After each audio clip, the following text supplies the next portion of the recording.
Hey everyone, this is the Empire Life podcast, and today I'm going to be playing back for you an audio with Daniel Eisenman and I on an Instagram Live where we deep dive into what breaking normal looks like. He is the founder and author of Breaking Normal. We dive into a lot of super inspirational topics in this podcast, and you'll be able to understand how to really break normal and dive deep into these topics. I feel like it's riveting. You're going to get a lot out of it. And I'm super excited to convert this content into the podcast, to give this to you, to have even more insight into what it looks like to launch your online empire. Some things are group think and some things are individual think, and how you can go through those processes to analyze, am I in group think right now, kind of regurgitating and going along, or am I really aiming to think for myself right now?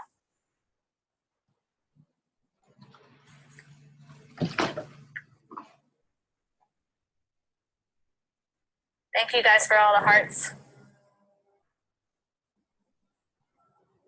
I see Daniel now. If you run a request to join Daniel, I'll go ahead and bring you on. Here we go.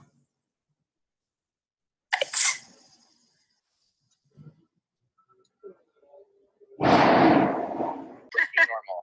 Yes, here we are. It's so great to see you again, and that was so fun to record the podcast with you. You guys have an amazing treat. You have a treat in store for you.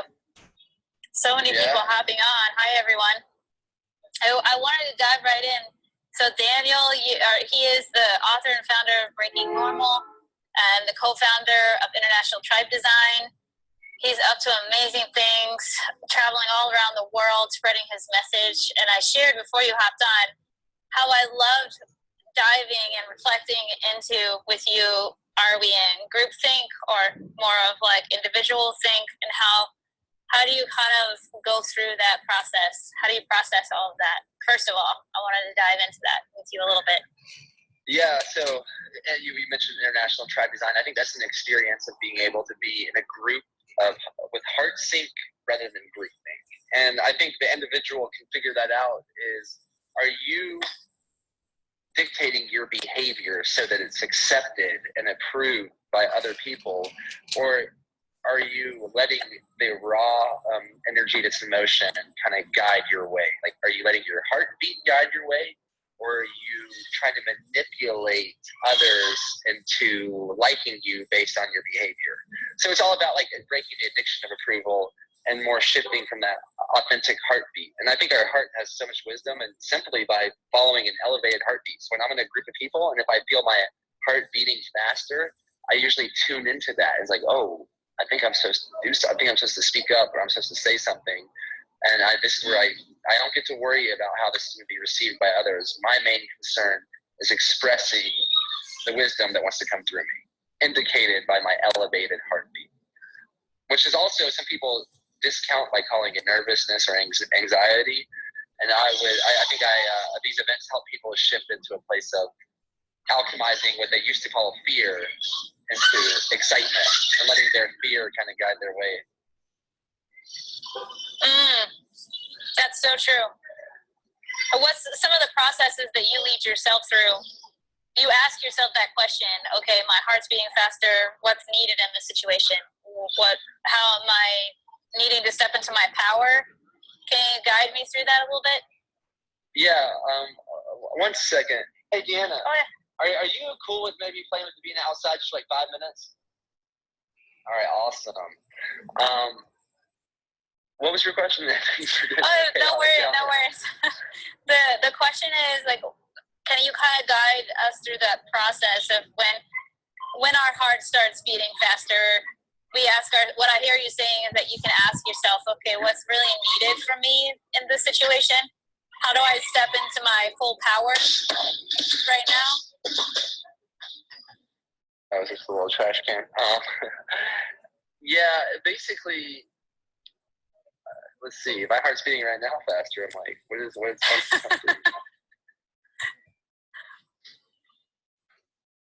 Yeah, it could be as simple as just like stepping into the mystery. It might be just like raising our hand. Like sometimes I'm willing to raise my hand or to step in the center of a circle without knowing what I'm going to say, and more feeling like I'm guided by something. That I'm a tool for the same thing that created the universe.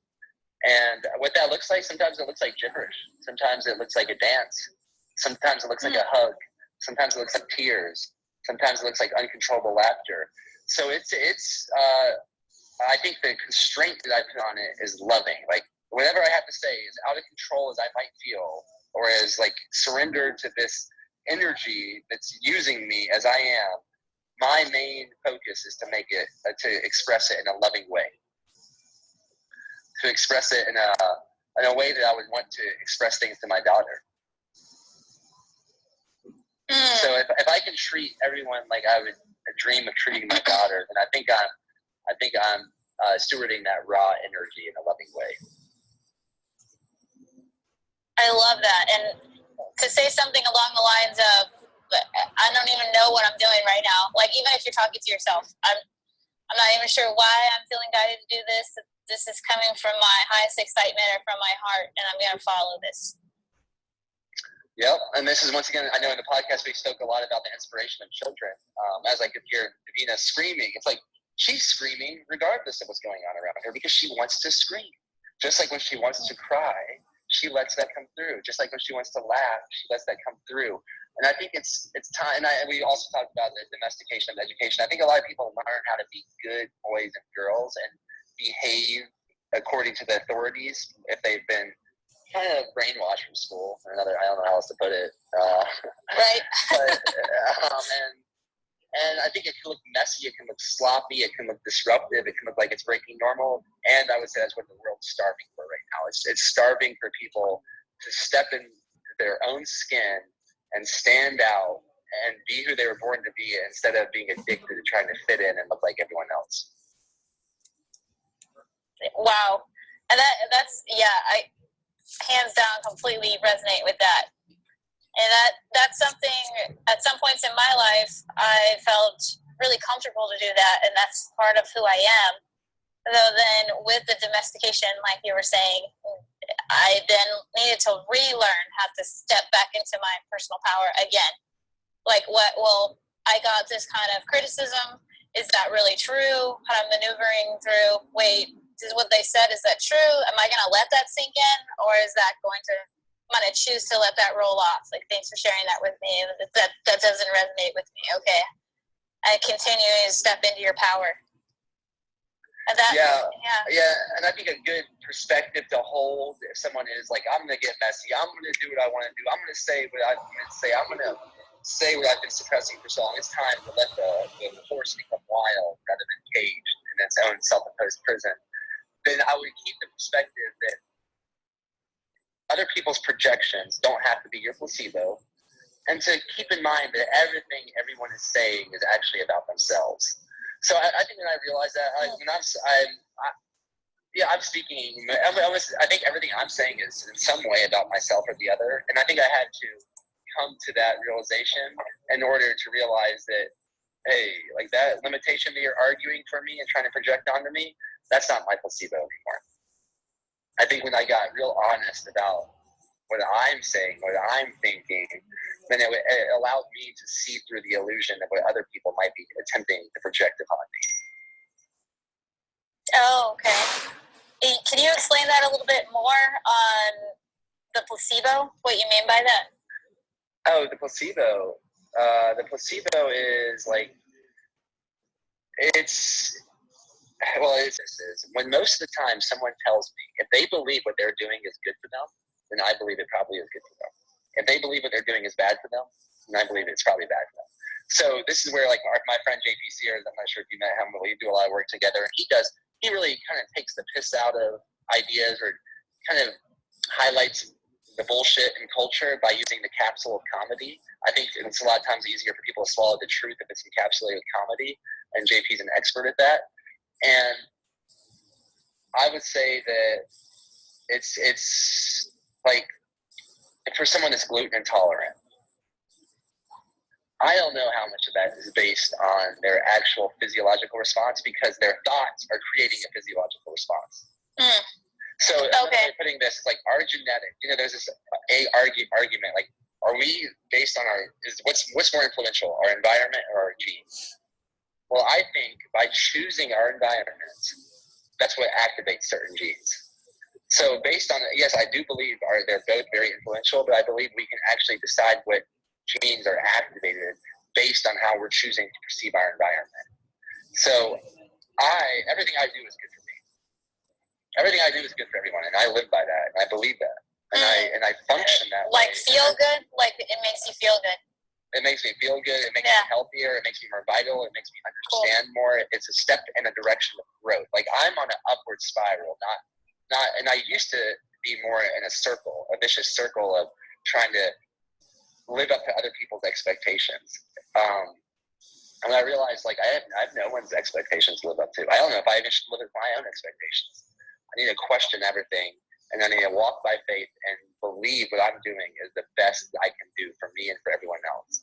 And then that seems to be true. And if I can really believe that and embody that and kind of swallow that truth, then that seems to be my placebo.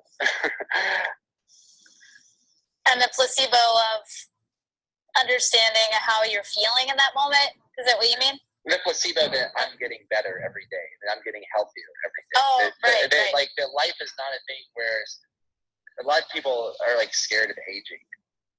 I love it. I love getting older because every day gets better and better. Because I choose how to perceive things, and that's my, rather than what commercial. This is why commercials are so effective. I mean, advertisers know what they're talking about. And this is why they scare so many people into buying their products, or scare many people into doing their interventions. And it's really effective if people are underslept and overfed. If someone is underslept and overfed and they're doing something and they're underemployed and continuously spending their time doing something they don't want to do, they're much more influenceable. They're much more easy to influence. And then if they just after they do all that and they're tired, they turn their TV on, and people are literally using fear and sex and other like trigger points in our human understanding to plant ideas. They're planting ideas in people, and they're literally telling lies to people's vision through the television. And I think for me, just removing myself from all that, and be like, and just question, like, is it true? Is it true that I'm the one that has the steering wheel to where I'm directing my life? If that's true, if I am the one that has my foot on the gas, my foot on the brake, I'm not like on the back of the bus just riding someone else's ride and their ideas. If that's true, what am I doing? How am I steering my life? How am I accelerating in my life? When am I putting a brake on my life? And I think that's like called responsibility. It's called, right. Yeah. Accountability, integrity. Yeah. It's called like probably more of a creator mindset than a victim mindset. Like a lot of people have spent a lot of time arguing for their limitations, and they actually start to believe what they think. And like you said, maybe for some people it's very important to forget what they think and to remember what they were when they were first born, which is a miracle. So in the first module, I lead a lot of our clients through that in Empire Life Academy, like going through certain stories of like when you were 3, when you were 5, when you were 7, and they start to see a repeating pattern a lot of times, and this thread that something they were always good at or they've always been doing, and maybe at some point they forgot, or they were told, like you were saying, they were told, don't show up in that kind of way, or you're obnoxious, or you're loud, or you talk too much, or all kinds of things that started layering on this. Now I need to take some steps back instead of following my highest excitement and showing up in my true authenticity of what I am and what I can do, serve and give and guide other people in. Yeah, and I think one of these, another way of explaining this is like one of the most rampant forms of groupthink that I've seen mostly is parenting. Because a lot of parents decided that it was more important, the most important thing for them to do is to be approved of from others. So they're teaching their children how to seek approval rather than be who they really are. I believe as a parent, my job is to keep Davina safe and to activate her genius, to empower her genius, to launch her genius, to support her genius, not support her in living up to the expectations of other people that are under the same trance. I completely agree with you. That actually came up yesterday when I was talking to a good girlfriend. I was remembering how a lot of times, and I have no resentment towards this, I realized my parents were doing the best they could, but they used to say to me, you just need to play the game. I don't understand. Like, your siblings are better at you than just playing the game. Why do you need to always shake the boat? It seems like you always got to do things your own way, and you're rocking the boat again, and you just play the game. And I always would reflect on that, like, what game? I was so confused. I will question everything that anybody told me that's part of who I am and be like, I'm so confused right now. Can you explain to me what game? What are you talking about? To the point where it's like, I guess I just don't know how to play the game. Because I'm going to have to make my own game. Because I'm so bad at what somebody's telling me I need to play at some point in my life. Okay, I'm going to play by my own rules, figure out maybe their rules. I like some of those. Take them together, and then kind of form my own way that I want to live my life. Did you have some experiences like that growing up? Yeah, I think most people, like, once again, are talking about themselves and everything they say.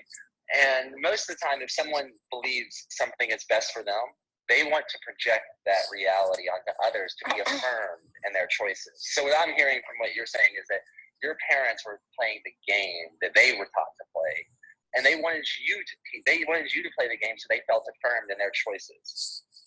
Mm-hmm. And that's very normal, and that's what I'm here to break. And I think that's what you're breaking. And no, I don't need my daughter or my friends or my family to look like me or to act like me. I want them to act what feels like best and healthy and vitalizing to them, not to try to like mimic me. And where this comes from, like the roots of this is probably from people that got a little obsessed with power, that got greedy with power, because if you look at even the current financial system, it's like what? Like 1% to 2% of the people own like 90% of the wealth. Those people are attached to independence because they probably woke up to the dependence. They probably woke up, like, I think humanity is shifting from a place of dependence to independence and now to interdependence. Like a lifestyle, that's why I'm so into tribe design, because I meet so many amazing lifestyle designers that have stepped into their sovereignty and been broken free from the system. But sometimes they're like in a state of independence. Sometimes like, fuck all these other people. Screw that. Right. I don't need that. Like, yeah. I understand. I'm like, whoa. I agree. There is some crazy stuff going on in the world that I don't want any part of, that I'm keeping a safe distance from. But that doesn't mean I can't vibrate at that frequency so much so that other people that are doing that I'll be attracted to, and then we can team up. We can really team up in a place where like what's best for me is actually best for everyone else. I think we're kind of coming to an emotional dark age where people have been manipulated into trying to do what they were told to do. They're so easy to hide from each other. So I think the internet is a true conviction that people are seeing what they're looking for. So if you're looking to be scared, you can scare yourself on the internet. If you're looking to be free, there are so many free-thinking people out there. They're just like continuously passing their wisdom, like you are, like others friends of ours, whether it's through books, through podcasts, through videos, through blogging, very sincerely. Like, it's one of the most important things you can do. And by your environment, I mean by the people you hang out with. I think the way we think is contagious. It's so true. It really is. And then, well, the way that I tell myself too, I'm guiding, I'm there to hold the space in order to guide my daughter. Like when I reflect on parenting, how can I guide her to be more of her authentic self, and then continuously letting go of she's not me. Oh wait, she's not me. Asking myself, why am I impressing this on her? Oh, because I think that she's supposed to be like me. Because none of us are perfect. I still have a lot of those moments. I'm like, can you just do something like me? Well, I think one of the fastest ways to do it is to truly treat your daughter like she's the guru. Like, she's the teacher. She hasn't been so manipulated or so cultured yet. She's still much fresher to the source. Truly. And She so is. Davina's so Exactly. fresh from the source. I'm like, oh my gosh, like watching Davina play with grass is one of the greatest things I've learned. Like watching Davina smell flowers is one of the greatest things I've learned. And I really treat some of my greatest teachers are the youngest people I've met and the oldest people I've met. That's really true. I remember one time we were walking through the store and I couldn't find my daughter for a little bit of time. And I was starting to get kind of worried. And we had been doing a lot of things that day. I was with my parents. We had all these initiatives of what we were going to shop for, things we had to buy. And then I found her curled up on the couch. She was just laying on a couch in a furniture store. She's like, oh, I just needed to lay down here. And then can you imagine the adult that really wants to lay on that couch and won't let them because they're scared of what other people think? How crazy is that? True. Yeah, she was our guide in that moment. Like, hey, maybe you guys are running around frantically all day for no real reason when we all need to be taking a break and laying on the couch. Kira's saying a lot of times she's our guru. Yeah, it sounds like she was embodying the wisdom of Buddhism without even studying it. I love when there's like teachings or spiritual ideas that actually involve nothing to learn, but everything to forget. That's so true.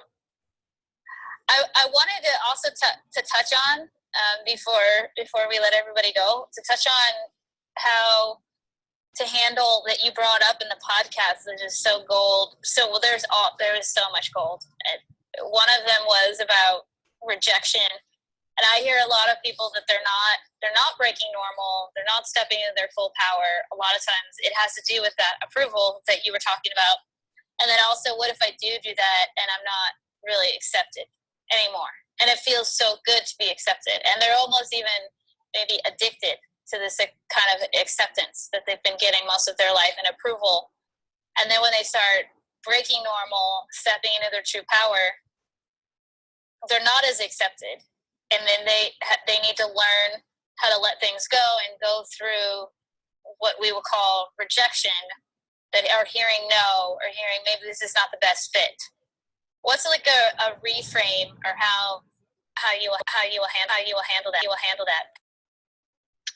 Yeah, I'd say that to like fail forward, to get to love rejection because if there's anything that you're really going for that you're rejected by, my faith is that that's because there's something much bigger waiting for you. That if whatever you were looking for, if that person would have said yes instead of no, or instead of rejecting you, then you would have received something of much lesser value. So I just want to like let no's turn you on. Let a no turn you on. And I was telling Allison during the podcast how I was really inspired by this from one of my friends who decided he was going to aim to get rejected by 100 women in 10 days. And I was like, and you know what he got really good at was asking for what he wanted and then not being attached to getting it. And I actually think about that with my wife, Deanna. I used to when I entered relationships in the past, I was like trying to impress the girl. Like trying to like want her to want me, and I realized when I met Deanna, we met at a retreat where it was raw. It was a raw retreat, and we were doing the naked exercise I was telling you about and everything. Like we were just aiming to ruin our reputation right from the start, so that there was nothing to hide from. I mean, and we could be free with each other, even if that meant not being with each other. And it seemed like after like 6 months of trying to ruin my relationship with Deanna, we got married. I proposed to her on April Fool's Day, and we got married the next day. I realized she was like, when I had nothing to hide, were like the like wearing masks, like trying to act one way in front of a girl I'm dating, and trying to act a different way in front of my dad, and trying to act a different way to you, and trying to act a different way when I'm at work. I think that's how people forget who they really are. It's so true, and it's exhausting, debilitating, exhausting. Who can keep up with all of that? Hiding is heavy. It is. So I suggest you, but if you think you have a flaw, feature it, because most likely it's your feature. If you have something to hide, highlight it and get free out of that self-imposed prison that you used to be in. because that takes energy, and I think it takes imagination and it takes creativity, using their imagination and creativity to hide rather than let the spirit move through them. That's so true. And I love to reiterate what you said about if you hear a no or something doesn't quite work out like you thought it was, like a relationship or business proposal that you reached out for, it's making more space for something bigger, better, greater to come in. Oh, that's just gold. Yep. No, I'm about to wrap up right now. So we better. I would just say that, let those no's turn you on. Like, if you can celebrate a no, if you can't celebrate a no, then I don't think you'll be able to celebrate a yes. Yes, amen. Say hi to your family and enjoy the rest of your time. Daniel, the rest of your day. Thank you so much for hopping on with us.